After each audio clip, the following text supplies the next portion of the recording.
Depuis quelques jours, je parle de la pauvreté. Je sais que j'ai sûrement choqué certains. J'ai certainement poussé certains à se dire vraiment, j'écoutais ce gars, mais je me rends compte qu'il devient de plus en plus prétentieux. C'est vraiment quelqu'un de terrible, c'est un vrai charlatan. Oui, je sais que j'ai bouleversé le cœur de certains et je n'en suis pas désolé. Parce que face à la pauvreté, il ne faut pas être docile.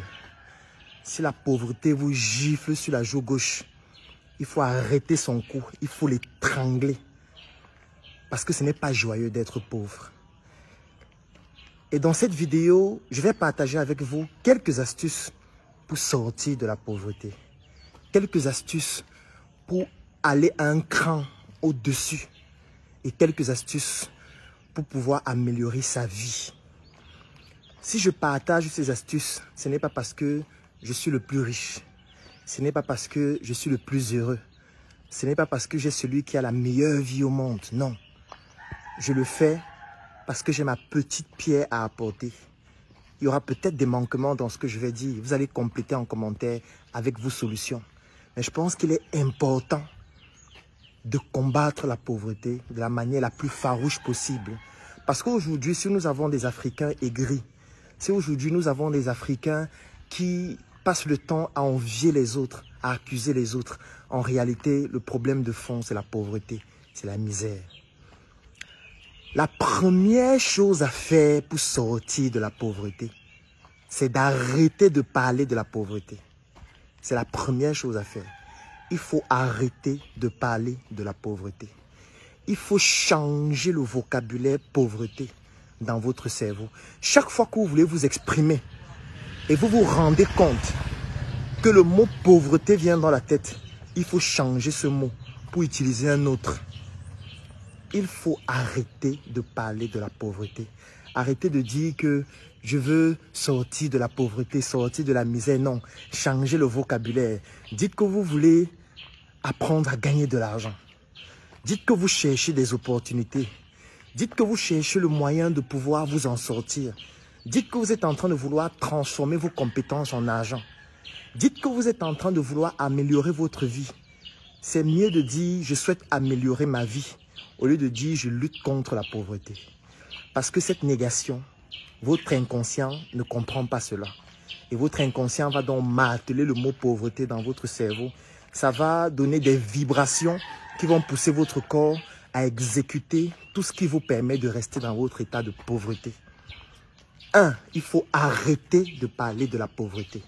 Parlons de la richesse, parlons de l'argent, parlons des opportunités, parlons du bonheur, parlons de tout ce qui nous permet d'être heureux. Et quand je parle de l'argent, je le répète encore, il ne s'agit pas des billets, il ne s'agit pas de la monnaie fiduciaire, ça c'est juste une forme de monnaie. L'argent, c'est toute valeur monétaire. L'argent, c'est le relationnel. L'argent, ce sont les compétences. L'argent, ce sont les connaissances. L'argent, c'est le faire savoir. L'argent, c'est tout ce qu'on a autour de nous qui nous permet d'être heureux. L'argent, ce n'est pas seulement la monnaie. Donc, quand je dis argent, à chaque fois, sachez que je parle de tout ça. Je ne parle pas de la monnaie qui n'est qu'une forme de monnaie fiduciaire, par exemple, ou alors scripturale privée, comme ce qu'on utilise dans les banques, etc. Première étape, il faut arrêter de parler de la pauvreté. Deuxième étape pour sortir de la pauvreté, il faut arrêter de demander. C'est la deuxième étape. Il faut arrêter de demander. Arrêter de demander tout le temps. Arrêtez de dire tout le temps, j'ai besoin de ceci, j'ai besoin d'argent, j'ai besoin que tu m'aides, j'ai besoin de mettre le crédit dans mon téléphone, envoie-moi le transfert, j'ai besoin des cadeaux, j'ai besoin de ceci. Il faut arrêter cette mendicité. Arrêtez d'être des mendiants, à cœur ouvert, à yeux ouverts, à ciel ouvert. Il faut arrêter d'être des mendiants. Arrêtez de demander. C'est la deuxième étape pour sortir de la pauvreté. Ne demandez plus, donnez. Parce que pour recevoir, il faut donner 2 fois. C'est de ça qu'il s'agit. Il faut arrêter de demander. Parce que lorsque vous allez donner, les autres vont trouver qu'il est tout à fait naturel de vous donner aussi. Arrêtez de saturer les gens. Arrêtez d'envoyer les messages tout le temps aux gens. J'ai besoin de ceci. Je veux que tu m'aides à faire ceci. Toi, tu as fait quoi? Toi, tu as aidé qui? Tu as apporté quelle valeur à qui? Pour qu'aujourd'hui on se dise qu'on peut aussi t'aider. Parce que ce qu'il faut savoir, c'est qu'on ne donne pas aux pauvres. Quand vous demandez votre main est en bas, ça veut dire que dans un rapport de négociation, vous êtes dans une dimension descendante. Donc on ne veut pas donner aux pauvres. Dans une de mes vidéos, je parlais toujours de la pauvreté. Je vous posais la question, vous avez déjà vu un mendiant en route qui a dit vraiment, ça fait depuis 20 ans que je mendie et vous m'avez déjà beaucoup aidé. Aujourd'hui, je vous donne aussi. Vous avez déjà vu un mendiant partager l'argent en route? C'est pour ça que lorsqu'on donne à un mendiant, on ne donne pas beaucoup. Parce qu'on sait qu'il ne va rien nous donner. Et même en lui donnant, on se dit qu'on aura les bénédictions. Certains se disent que c'est Dieu qui va les récompenser. Parce qu'ils savent que le mendiant, lui, ne va rien leur donner. Parce que le mendiant ne donne rien. On ne donne pas à ceux qui n'ont pas. C'est ça un principe de base. On ne donne pas à ceux qui n'ont pas. Ceux qui n'ont rien et qui pleurent chaque jour en demandant, on ne leur donnera rien. On va même leur enlever le peu qu'ils ont déjà. C'est la même chose dans tous les systèmes, que ce soit sur le plan microéconomique ou sur le plan macroéconomique. Sur le plan microéconomique, allez un peu voir votre gestionnaire de compte. Vous lui dites que vous avez besoin que la banque vous octroie un crédit. La première chose qu'il va vous demander, c'est qu'est-ce que vous avez. Et quand il demande qu'est-ce que vous avez, ce n'est pas forcément en posant la question de cette façon. Il va vous dire, venez avec un titre foncier. C'est une manière de vous demander qu'est-ce que vous avez. Il va vous demander, est-ce que vous avez déjà commencé votre activité? Il faut créer un compte bancaire. Ça veut dire qu'il faut déjà donner quelque chose avant qu'on vous donne. Quand vous créez le compte bancaire, il va vous dire, ok, il faut faire les mouvements dans votre compte pour qu'on voit si votre activité génère quand même des revenus intéressants, pour qu'on puisse vous financer. Ça veut dire qu'il veut d'abord que vous puissiez leur donner avant qu'on vous donne. Personne ne donne aux pauvres. Même sur le plan macroéconomique, c'est la même chose. Quand les États se présentent en disant, nous sommes pauvres, nous n'avons rien, les bailleurs de fonds se disent, ok, si vous n'avez rien, vous voulez qu'on vous prête de l'argent? Ça veut dire que vous n'allez pas nous rembourser. Ça veut dire que si on doit même vous donner cet argent, les taux d'intérêt seront toujours très élevés. Parce qu'on sait que vous n'êtes pas crédible. On ne donne pas à ceux qui n'ont pas. Ça veut dire que si vous voulez sortir de la pauvreté, la deuxième chose à faire, c'est d'arrêter de demander. Commencez à donner. Passez du temps à donner de vos connaissances, donner de votre savoir, donner de votre intelligence, donner de tout ce dont vous disposez. Parce qu'en donnant aux autres, les autres vont être dans une dimension qui les pousse à vous donner aussi, parce que ça va devenir comme une dette morale. Pour gagner, il faut donner. Pour gagner de l'argent, il faut investir, c'est-à-dire qu'il faut donner. Pour gagner de l'argent, il faut échanger un service et un bien. Ça veut dire qu'il faut donner à l'autre quelque chose. Ça peut être un produit, ça peut être un service, ça peut être une prestation intellectuelle. Ça signifie que qu'importe ce que vous voulez faire pour gagner, il faut donner. Apprenez à donner, même gratuitement. Parce qu'en donnant même gratuitement, vous augmentez votre valeur. Donc, première chose pour sortir de la pauvreté, arrêtez de parler de la pauvreté. Changez ce vocabulaire dans votre cerveau et apprenez à parler des choses qui vous valorisent. Deuxième chose, arrêtez de demander. La troisième chose, c'est de devenir humble. Quand je dis devenir humble, ce n'est pas la fausse humilité. Parce que quand je dis humble, vous avez l'impression que oui, lorsqu'on est pauvre, on doit rester là et dire, ouais, vraiment, le Seigneur n'a pas voulu, vraiment, vous devez vous agenouiller devant les gens pour que les gens essayent de vous respecter. Vous devez tout faire pour que les gens soient, je veux dire, cléments vis-à-vis de vous. Ça, ce n'est pas l'humilité. Hein. Ça, c'est la médiocrité. Ça, c'est l'humiliation. Ça, c'est vous humilier. Moi, j'ai envie de vous poser une question. Vous avez déjà vu un général se balader en route ou être dans son lieu de service avec le pull ouvert sur lui? Ça veut dire que vous avez déjà vu un général qui met sa tenue avec ses galons et quand il a fini de s'habiller, il prend le pull ouvert, il met sur lui. Vous avez déjà vu un général faire ça? Ça veut dire que vous ne pouvez pas atteindre un certain niveau. Vous avez déjà des galons et vous cachez encore vos galons parce que vous dites que vous voulez être humble. Non. Montrez votre talent ne veut pas dire que vous n'êtes pas humble. Montrez vos connaissances. Démontrez que vous avez un savoir-faire. Ça ne veut pas dire que vous n'êtes pas humble. Je suis désolé. L'humilité, c'est aussi de pouvoir s'affirmer. C'est aussi de pouvoir montrer que vous avez quelque chose à apporter. Vous n'allez pas avoir une compétence, vous avez peur de montrer ce que vous savez faire, vous avez peur de montrer le niveau que vous avez atteint, parce que vous dites que non, il faut être humble. Pour vivre heureux, il faut vivre caché, il faut arrêter ces bêtises. Démontrez ce que vous savez faire. Oui, si vous savez faire quelque chose, démontrez ça. Si vous avez une compétence dans un domaine, montrez aux gens que vous savez le faire. C'est ça aussi qui va augmenter votre valeur. et en augmentant votre valeur, non seulement vous vous affirmez, vous prenez confiance en vous et progressivement vous sortez de la pauvreté et vous accompagnez d'autres personnes à sortir aussi, parce que lorsque vous avez confiance en vous, vous poussez les autres à avoir aussi confiance en eux. Arrêtez de mettre le pull au vert sur vos compétences, le pull au vert sur votre intelligence, le pull au vert sur votre savoir. Arrêtez de barricader votre personne, votre savoir-faire pour empêcher que les autres puissent savoir de quoi vous êtes capable. La quatrième chose, et là c'est quelque chose qu'il faut savoir et intégrer, c'est que tout le monde est riche. Tout le monde est riche. Qu'importe d'où vous êtes né, qu'importe ce que vous vivez au quotidien, tout le monde est riche. Bougrement riche. Je vais vous prendre un exemple. Moi, je vais toujours me rappeler de ce patient que j'avais reçu une fois. C'était à l'hôpital du district de Deido. Et il est donc arrivé, il avait été victime d'un accident de la voie publique.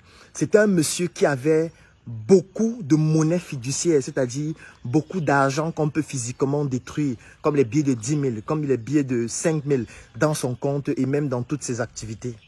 Il est arrivé à l'hôpital, il avait perdu un œil lors d'un accident de la voie publique. Lorsqu'il est arrivé à l'hôpital, il pleurait parce que lorsqu'on a eu à faire l'examen et que le spécialiste est venu, le spécialiste lui a fait comprendre que monsieur, vous avez perdu un œil, c'était l'œil droit. Et vous n'allez plus voir de cet œil, vous allez seulement voir avec l'autre œil. Et il a dit quelque chose qui nous a perturbés.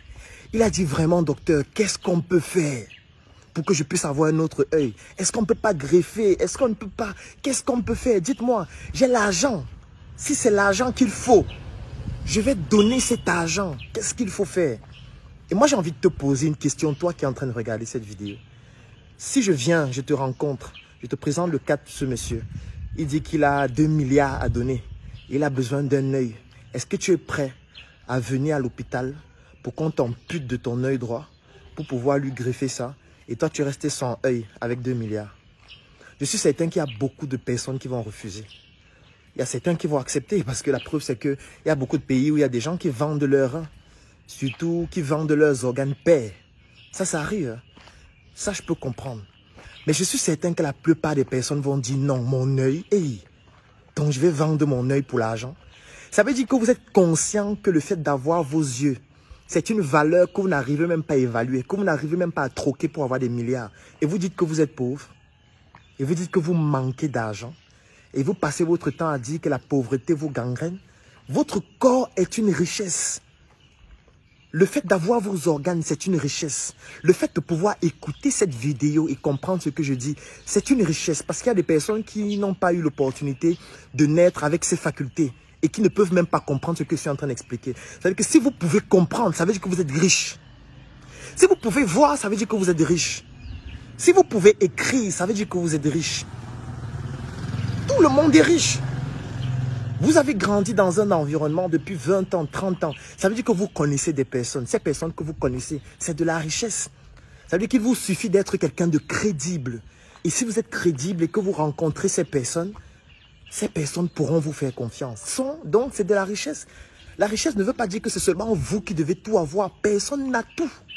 Par contre, chacun de nous est une pièce d'un puzzle. Et mis ensemble, on aura tout ensemble. Parce que nous sommes tous ignorants, mais pas de la même chose. C'est aussi comme ça que la richesse n'est pas répandue chez nous de la même façon.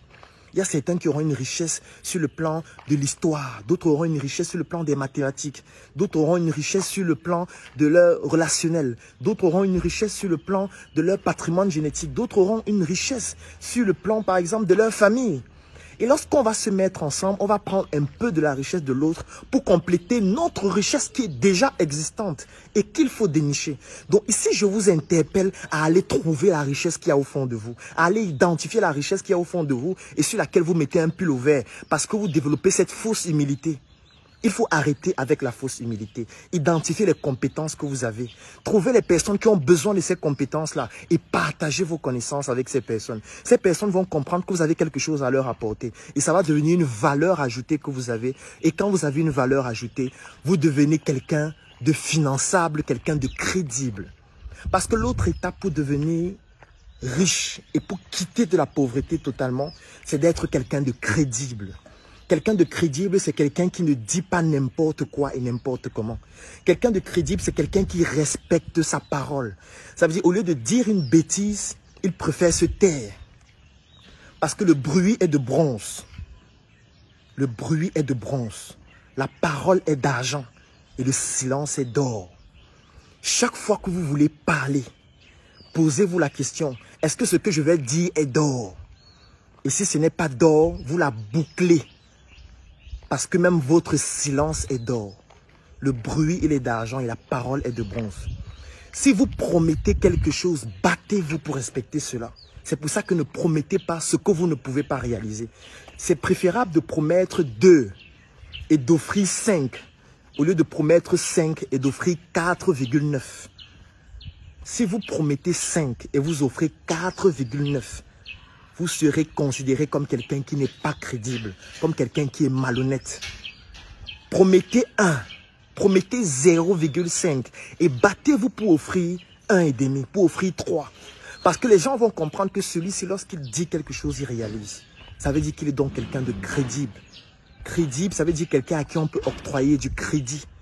Lorsqu'on peut octroyer du crédit à quelqu'un, ça veut dire que si cette personne a un projet, on peut lui octroyer de l'argent, on peut lui octroyer des ressources, on peut mettre à sa disposition tout ce dont il a besoin ou tout ce dont elle a besoin, cette personne, pour pouvoir réaliser des choses beaucoup plus grandes. C'est de ça qu'il s'agit. Sortir de la pauvreté, ce sont ces étapes simples qui vont vous permettre à un moment de comprendre que vous êtes une richesse, vous êtes riche, mais vous ne pouvez pas continuer à accepter d'être condescendant vis-à-vis de vous-même.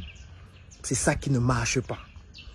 Donc voilà quelques étapes que je partage avec vous pour sortir de la pauvreté, pour sortir de la mendicité, pour sortir de la dépendance dans tous les domaines d'activité.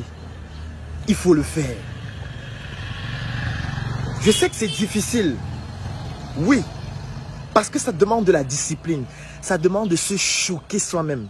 Quand je dis qu'il faut arrêter de marcher avec les pauvres, c'est choquant. Vous allez me dire, certains m'ont même posé la question, et si c'est ma famille, je fais comment? Ça veut dire que si vous avez quelqu'un de votre famille qui veut vous drainer à être le misérable de la société, vous allez le laisser faire parce que c'est quelqu'un de votre famille. Bon, dans ce cas, restez donc pauvre toute votre vie et assumez ça. Et je tiens toujours à le dire, il n'y a aucun genou au sol qui va faire disparaître la pauvreté à jamais. Même si vos genoux sont foncés n'importe comment, ça ne va pas faire disparaître la pauvreté. Je ne suis pas en train de vous demander d'arrêter de prier. Je n'ai pas qualité pour vous dire ce que vous devez faire. Je n'ai pas qualité pour vous dire la religion que vous devez pratiquer ou encore la spiritualité que vous devez adopter. Je n'ai pas qualité à le faire. Vous pouvez prier. Vous pouvez adorer vos dieux. Vous pouvez faire ce que vous voulez. Mais si vous n'appliquez pas ces étapes simples et opérationnelles, rien ne va se produire. Aucune prière ne peut faire partie de la pauvreté. Parce que si la prière faisait partie de la pauvreté, c'est que l'Afrique est à une échelle extraordinairement élevée aujourd'hui. Ça veut donc dire que la prière à elle seule ne suffit pas. Je ne suis pas en train de dire qu'il ne faut pas prier. Chacun fait ce qu'il veut de sa vie. Mais à un moment donné, il faut être conséquent. Il faut voir les actions que vous posez, les résultats que vous avez obtenus et vous essayez de vous poser la question, est-ce que ce que je fais me permet de progresser? Si ça ne vous permet pas de progresser, c'est qu'il faut changer quelque chose. Et ce qu'il faut changer, c'est ce que je viens de partager avec vous. Dès aujourd'hui, appliquez ces méthodes simples et vous allez devenir quelqu'un qui progresse au fur et à mesure. Parce que lorsque je parlais d'humilité aussi tout à l'heure, c'était pour vous faire comprendre que lorsqu'on veut sortir de la pauvreté, on doit parfois accepter de faire des choses qui dépassent notre entendement. Une fois, j'ai rencontré un jeune qui voulait se lancer dans un projet parce qu'il voulait créer sa marque de vêtements. Il m'a dit qu'il était inspiré par ma marque sur mesure et il voulait créer sa marque de vêtements. J'étais donc en train de lui demander quel est le budget qu'il a à disposition pour le faire. Il me dit qu'il n'a pas beaucoup d'argent, qu'il a 50 000 francs. Je dis d'accord. Comment est-ce que tu comptes donc créer ta marque avec les 50 000? Il dit d'accord, il n'y a pas de problème. Lui, il comptait aller voir un styliste qui va réaliser quelques tenues, peut-être 5 ou 6, et mettre sa marque dessus. Et il va créer donc une plateforme en ligne, comme une page sur un réseau social. Et il va commencer à communiquer. Je dis d'accord, il n'y a pas de problème. Je trouve que c'est intéressant, ça peut le faire. Mais pourquoi est-ce que tu ne vas pas vendre tes tenues au marché. Ça veut dire, les 50 000 là, au lieu de réaliser juste 5 ou 7 tenues ou 10 tenues maximum, en fonction du modèle, pourquoi est-ce que tu ne prends pas cet argent? Tu achètes d'abord des vêtements et tu essayes de les revendre. Dans un marché comme Mokolo, c'est un marché qui est dans la capitale du Cameroun. Il me dit non, vraiment, lui il fréquente. Il ne peut pas aller vendre à Mokolo. Je lui demande, tu fréquentes combien de fois par semaine? Il me dit qu'il fréquente 4 fois par semaine. Je lui dis quel jour et quel jour? Il me dit de lundi jusqu'à jeudi. Je lui dis d'accord, c'est magnifique. Ça veut dire que tu peux aller à Mokolo vendredi. Il dit non, vendredi, j'ai les répétitions, donc je ne peux pas y aller. Je dis d'accord, c'est même parfait parce que samedi, c'est un jour extraordinaire pour le faire. Il dit que non, samedi, je rends visite à ma famille, je ne peux pas aller à Mokolo samedi. Je dis ok, dimanche alors, tu peux aller dimanche dans l'après-midi, entre 16h et 18h, tu pourras le faire. Il me dit non, dimanche, je vais à l'église, ensuite je prépare ma semaine et tout. Après, ça m'amusait. Parce qu'en fait, je me rendais compte qu'il avait honte d'aller au marché vendre. Il avait honte d'aller se placer au marché, de présenter aussi ses vêtements. Et je lui ai dit, mon frère, lorsqu'on est pauvre, il faut être humble. Tu ne peux pas être pauvre et tu es condescendant vis-à-vis de ta propre pauvreté. Parce que lorsque tu vas aller au marché, te placer à côté de ceux qui vendent aussi les vêtements et vendre les tiens, tu vas constater plusieurs choses. Un, ça va te permettre de comprendre le comportement des consommateurs. Tu vas te rendre compte que chaque fois que les gens viennent acheter les vêtements, ils achètent certains types de vêtements et pas d'autres types. Deux, ça va te permettre de te faire une base de données clients. Parce que les gens vont acheter tes vêtements, ils vont te connaître. Parce que ce qui permet de vendre, ce sont les gens, ce ne sont pas les produits. Ce qui permet de vendre, ce sont les gens, ce ne sont pas les services. Ça veut dire pour vendre dans un marché hautement concurrentiel, il faut que les gens achètent chez vous parce que c'est vous. Il faut que les gens achètent chez vous parce que c'est une marque que vous avez créée et dont vous avez défini un cahier de charge de qualité que les gens recherchent. Sinon, rien ne va fonctionner. Ne croyez pas que vous auriez les meilleurs produits du monde ou les produits les moins chers ou les produits les plus qualitatifs. Non. Les gens doivent vous acheter vous, acheter votre marque. Et pour ça, vous devez avoir une base de données clients. Quand tu vas aller au marché et vendre tes produits, tu auras une base de données clients. Quand tu vas aller vendre toi-même, tu vas voir l'effort qu'il faut faire pour gagner 10 000, pour gagner 15 000. Ce qui fait que quand tu vas gagner cet argent, tu ne vas pas aller boire. Tu ne vas pas aller dépenser n'importe comment. Tu sauras que l'argent, là, il est durement gagné. Quand tu vas vouloir investir de l'argent, tu sauras exactement comment est-ce qu'il faut augmenter ton capital. Tu sauras quels sont les types de vêtements qu'il faut désormais acheter parce que ce sont ces vêtements qui fonctionnent mieux. Tu auras déjà une base de données clients à qui tu peux proposer tes produits, ce qui te permet de vendre sans avoir besoin de marketing trop important et surtout quelque chose d'incroyable. C'est que tu n'auras pas besoin de créer un marché. Tu n'auras pas besoin de créer encore une communauté parce que tu es dans un marché où il y a des milliers de personnes qui passent chaque jour. Et parmi ces milliers de personnes, tout ce que tu auras besoin de faire, c'est de calculer ton taux de conversion. C'est-à-dire, sur 100 personnes à qui je propose mon produit, combien achètent? Dès que tu as compris combien achètent, tu analyses maintenant les personnes qui achètent pour savoir exactement quelles sont leurs caractéristiques. Est-ce que c'est plus les hommes? Est-ce que c'est plus les femmes? Et surtout, ça va te permettre de pouvoir mieux recalibrer ton produit ou alors les services que tu offres, ou alors même de proposer des services et des produits complémentaires. Parce qu'à force de le faire, ça va te permettre d'augmenter ton capital, d'augmenter ta crédibilité. Ça va te permettre de devenir humble. Ça va te permettre de comprendre que même si tu es bac plus 80, tu peux te rabaisser pour apprendre et progresser progressivement. Et là, la tautologie est importante. Mais je me suis rendu compte qu'il n'arrivait pas à le faire. Vous dites que vous êtes pauvre et vous avez honte. Vous chantez chaque jour que vous êtes pauvre et vous avez honte de vous retrousser les manches et même de les couper si nécessaire, s'il faut apprendre. Vous dites que vous êtes pauvre, mais vous ne voulez pas faire ce qu'il faut faire pour sortir de la pauvreté. Vous voulez vous coucher sur le lit. Vous voulez être dans un bureau climatisé. Vous voulez être sur Internet avec de belles photos et dire que oui, je suis CEO. C'est ça, n'est-ce pas? Vous allez donc rester pauvre toute votre vie parce que vous ne voulez pas faire les choses simples. Et je vais terminer cette vidéo avec les 5 étapes lorsque vous avez déjà commencé une activité. Parce que lorsque vous commencez une activité, la première étape, c'est de trouver des clients. Et je tiens à vous préciser que quand vous vendez, il n'y a pas seulement les produits et les services que vous vendez. La première chose que vous vendez, c'est vous. Vous devez savoir que vous avez 2 choses à vendre. Vous vendre vous et vendre les produits et services que vous proposez. Ça veut dire qu'étant donné que vous êtes en train de vous vendre, vous, parce que même dans un entretien d'embauche, vous êtes en train de vous vendre. Vous êtes en train de dire, j'ai les compétences en ceci, j'ai une expérience dans tel domaine, j'ai fait un stage ici. Vous savez que vous êtes en train de vous vendre vous. Si vous n'arrivez pas à bien vous vendre, qu'est-ce qui se passe? Soit on va vous acheter moins cher, soit on ne va pas vous acheter. Donc avant de vouloir vendre des produits et des services, il faut d'abord vous vendre vous. Et pour vous vendre à un prix qui a de la valeur et qui est important, il faut augmenter votre valeur, c'est-à-dire la valeur de vous-même. Pour augmenter votre valeur, il faut vous documenter. Il faut lire, il faut étudier. Il faut vous cultiver.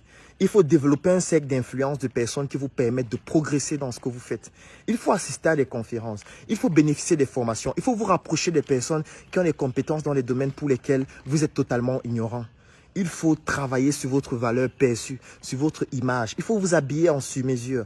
Il faut pouvoir faire des soins de visage de temps en temps. Il faut traiter votre visage. Il faut vous mettre dans une posture qui fait en sorte que les gens aient confiance en vous et aient confiance en ce que vous avez, en ce que vous êtes capable de réaliser. Ça, c'est améliorer votre image pour pouvoir mieux vous vendre. Ensuite, il y a vos produits et il y a vos services. Et pour les vendre, je disais, il y a 5 étapes. La première étape, c'est de trouver des clients. Parce qu'au début, on cherche d'abord des clients. Est-ce qu'il y a des gens qui sont prêts à acheter mon produit? Dès que vous avez commencé à vendre vos produits jusqu'à ce qu'il y a des personnes qui achètent, vous avez déjà traversé la première étape. Deuxième étape maintenant, c'est d'augmenter votre chiffre d'affaires. Je vends 20 000 par semaine, 30 000, 40 000, 50 000. Comment faire pour passer à 1 million, à 2 millions, à 3 millions? Ça, c'est la deuxième étape. Il faut augmenter le chiffre d'affaires. La troisième étape, c'est d'augmenter les marges. Ça veut dire, lorsque je dépense 500 000, je gagne 1 million. Comment faire pour dépenser 250 000 et gagner toujours les 1 million?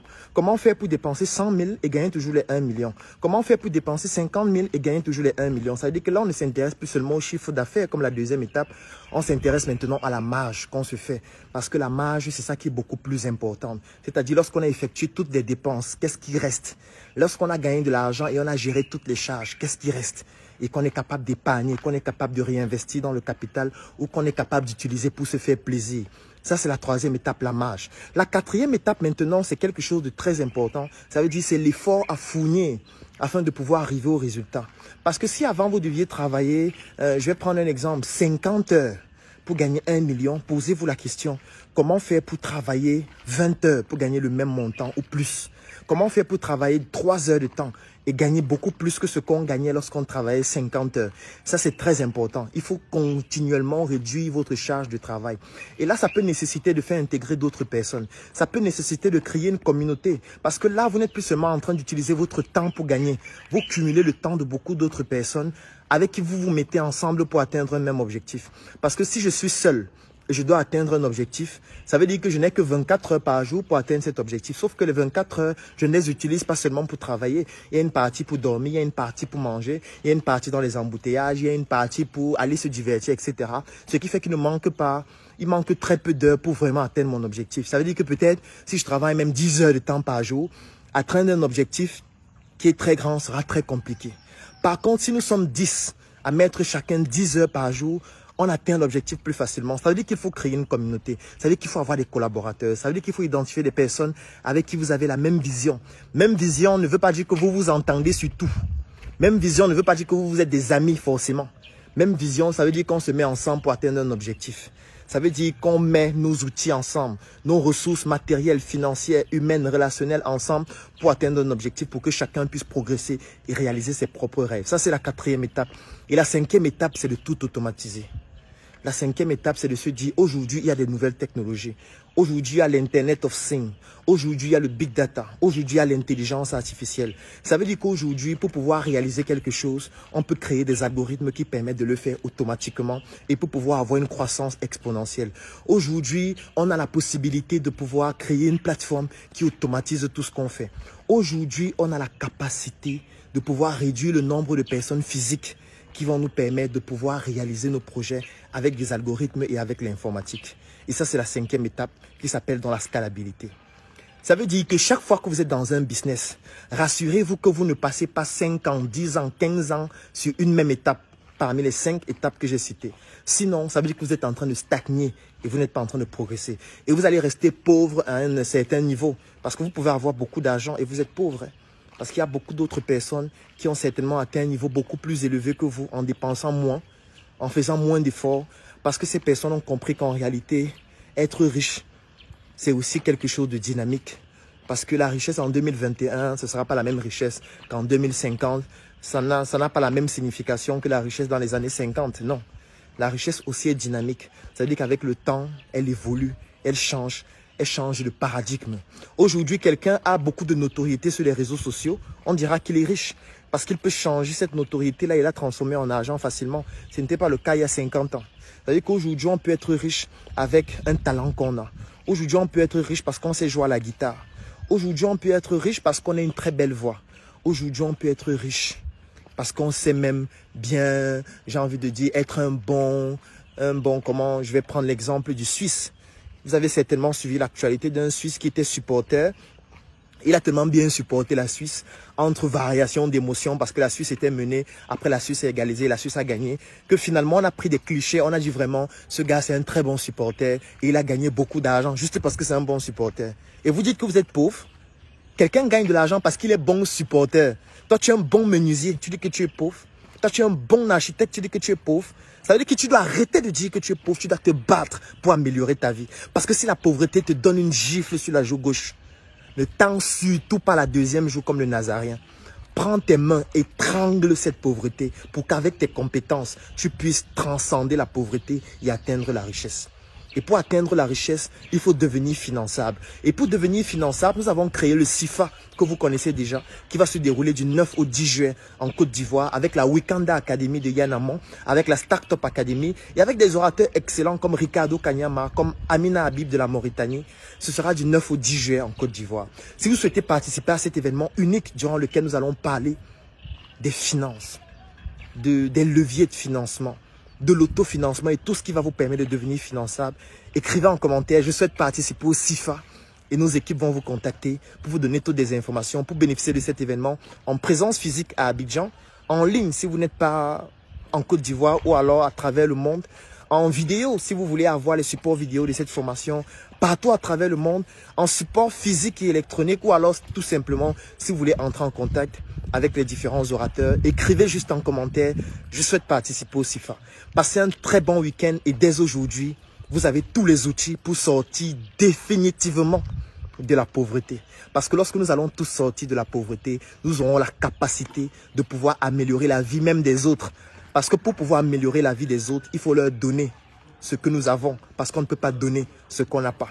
On ne peut pas faire d'œuvres humanitaires si on n'a pas d'argent. On ne peut pas faire d'œuvres sociales si on n'a pas d'argent. Ça veut dire que pour que ces œuvres continuent, pour qu'on puisse même aider ceux qui n'ont pas la possibilité de faire tout ça, il faut que nous puissions gagner. Et pour qu'on puisse gagner, il faut respecter ces étapes. Ensemble, allons vers le chemin qui va nous permettre d'améliorer nos vies et de transcender notre destin. Portez-vous bien.